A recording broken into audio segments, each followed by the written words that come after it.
What's going on, everyone? I'm Noodle, and today I want to talk about my boner, Necromancer, in Diablo 2 Resurrected. The Bone Necromancer is one of very few classes that uses magic damage as its main source, making it capable of clearing any zone D2R has to offer. There are a few different ways to play this, but we'll get into that later, so without boring you with the intro, let's get to the action.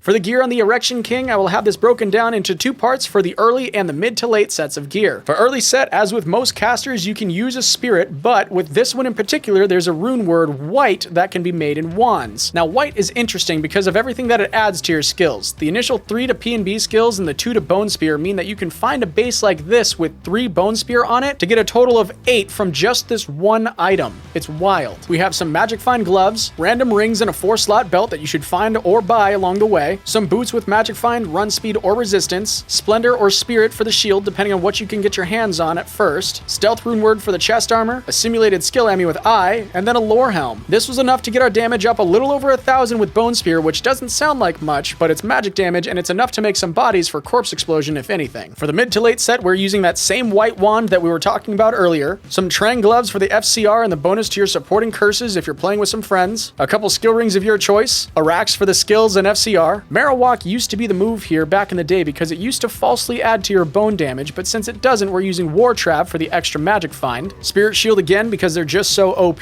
Skins of the Viper Mage until you saw off and sell your left leg on the black market for an Enigma. Mara's Ammy for the skills and the res, or you can do a +3 bone Ammy if you wanted the extra damage. And lastly, for the helm, you can rock a Shaco, or if you get lucky enough to find that 2 skill 20 FCR circlet with some res on it to help you hit that big 125 FCR breakpoint. I didn't use anything on swap, and I only used 4 skillers for this. Any of the gear here can be swapped out for whatever the hell you want to use. This is just what I'm using to showcase this build. For the skills that kills, there are a few ways to go about this, but for what I'm doing here, I have Bone Spear maxed and 3 of its synergies as well. Since this is a 100-point build, pretty much everything will be going into it unless you're playing with a group and need 1 or more of your supporting curses. Otherwise, the rest should go into whatever the 4th synergy is for your Bone Spear. You can also put a point into Clay Golem and Mastery if you really need another tank aside from your Merc, like I did here. For the Statatas, we have just enough strength to wear all of our shit, and then the rest goes into vitality. For the Merc on this one, it's pretty simple since you don't ever need an infinity. You can either use an Act 1 Cold Merc or an Act 2 Holy Freeze Merc, and either one will be using Insight for the mana regen since this build is pretty hungry in that regard. The playstyle for this one is easy to grasp and only moderately technical if you want it to be. All you need to do to get by is corral mobs as much as you can and ram your Bone Spear down Main Street, and once a few of them die, you can start popping bodies with Corpse Explosion. To be a little bit more technical or safe with it, you can throw up a few bone walls to funnel them into whatever point you want them to be in. This build does an incredible job at clearing level 85 zones, as it should with it being magic damage. Objectively, this build can clear everything in the game since it's magic damage, and it's at a moderate pace overall. I put this up on the cow clap meter to see how it handled relative density, and it rammed out a solid 4 minutes and 8 seconds, putting it on the better half of the group so far. That is mostly due to Corpse Explosion being amazing at clearing large packs. In my opinion, this build did great and exceeded all of my expectations once it got geared. I found it pretty slow with the starter gear, but since it's a Necromancer after all, it does have Corpse Explosion to pick up the severe lack of early damage. And while Corpse Explosion is extremely clunky on D2R, it was still a ton of fun to play. This one is getting an 8.5 out of 10. Do me a favor and subscribe if you haven't already, and like this video so more people can see it, because I know that there's a good portion of the community who can benefit from one part of this or another. I do stream all of my leveling, farming, and Uber operations live on Twitch quite a few times a week, so if you're looking for some live interaction and entertainment, make sure you follow from the link in the description down below. There will be a few other helpful links, like one of the Noodle Gang Discord, where a lot of us have been hanging out lately, so don't be a stranger and come on in. Thank you so much for taking the time to watch this video. Happy grinding, travelers, and I'll see you next week.